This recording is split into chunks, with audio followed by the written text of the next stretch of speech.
এই গরমে কিন্তু এখন তিতা খাবার বেশি স্বাস্থ্যের জন্য অনেক ভালো।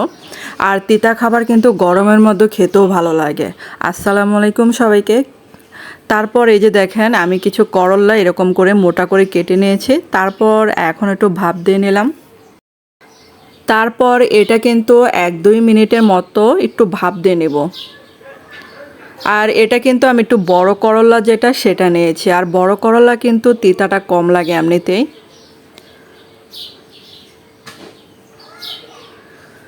তারপর এই যে আরেকটা কড়াই একটু তেল দিয়ে নিচ্ছি।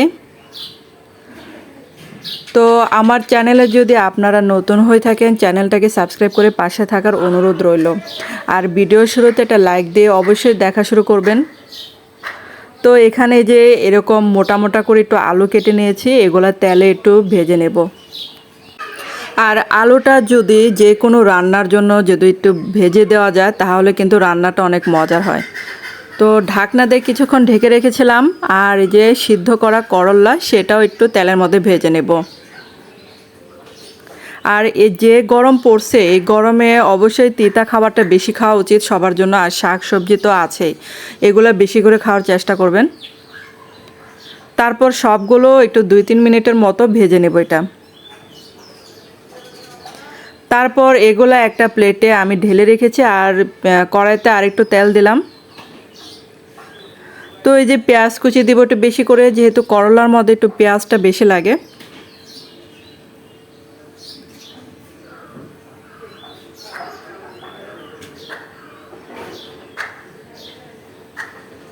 তারপর এখানে কিছুটা যে কাঁচামরিচ মাঝখান দিয়ে ফালি করে সেটা দিয়ে দিলাম।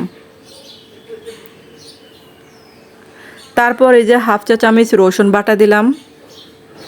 আর হাফ চা চামচ দিলাম আদা বাটা।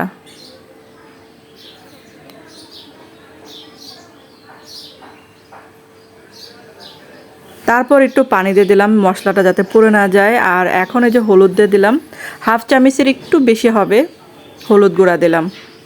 তারপর 1 চা চামচের মতো দিলাম শুকনা মরিচের গুঁড়া। এখন দিলাম 1 চা চামচ ধনে গুঁড়া। তারপর দিলাম হাফ চা চামচের একটু কম হবে জিরা গুঁড়া, ভাজা জিরা গুঁড়াটা দিলাম। আর দিলাম স্বাদ মতো লবণ দিয়ে মশলাটাকে ভালো করে কষিয়ে নেব।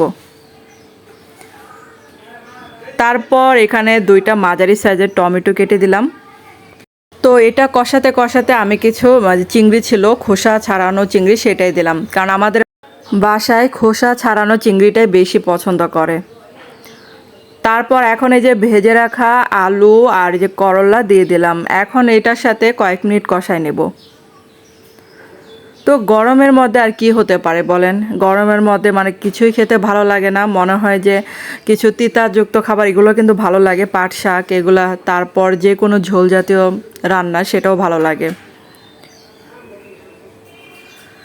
তো অনেক গরম পড়ছে, তো এই রেসিপিটা অবশ্যই ট্রাই করতে পারেন বাসায়।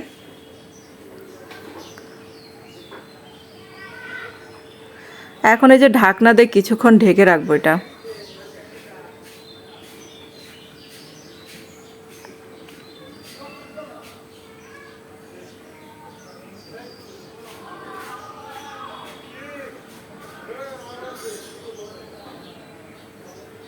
তো আরও কয়েক মিনিট আমি ঢেকে ঢেকে একটু কষিয়ে নিয়েছিলাম। তারপর এখন এই যে ঝোল দিয়ে দেব।